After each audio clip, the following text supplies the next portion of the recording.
Vienos didžiausių Alytuje ir gerai žinomos toli už Respublikos ribų Snaigės šaldytuvų gamyklos 3000 kolektyvo delegatai.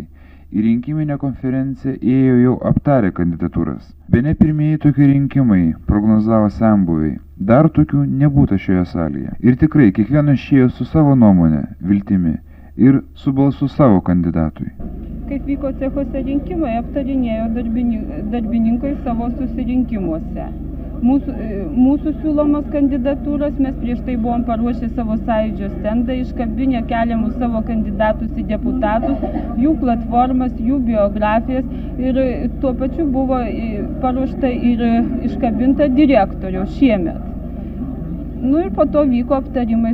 Ir kaip manot, lengva bus kova? Ne, kova bus labai sunki, todėl kad keliamas gamyklos direktorius. Taigi, be šaldytuvų gamyklos direktoriaus Antano Andrulionio kandidatūros buvo pasiūlyta iškelti poeto Sigito Gedos, akademiko Antano Buračo bei centro komiteto sekretoriaus Stanislovo Gedraičio kandidatūras. Konferencijos darbe dalyvavę kandidatai išdėstė savo platformas, gairės ateičiai, o delegatai aktyvių dalyvavimų dar kartą įrodė, kad jiems ne tas pats, kas bus jų delegatas, su ko savo viltį, savo lūkesčius sieja šis, kas 38 sekundės nuo konvejerio nukeliantis vis naują snaigę, bet dar nemažai problemų turintis kolektyvas.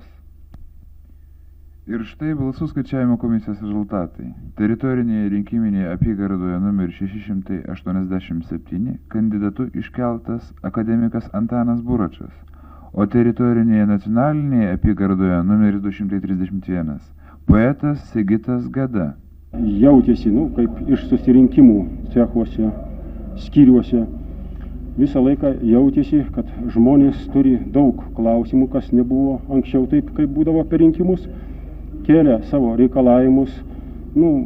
Yra trūkumų pas mus gamykloje, kas liečia ypatingai socialinius klausimus, ypatingai žmonės, kurie nori, kad dar neturi kur gyventi bendrabučiuose arba iš viso. Ir daugiau miesto problemos yra.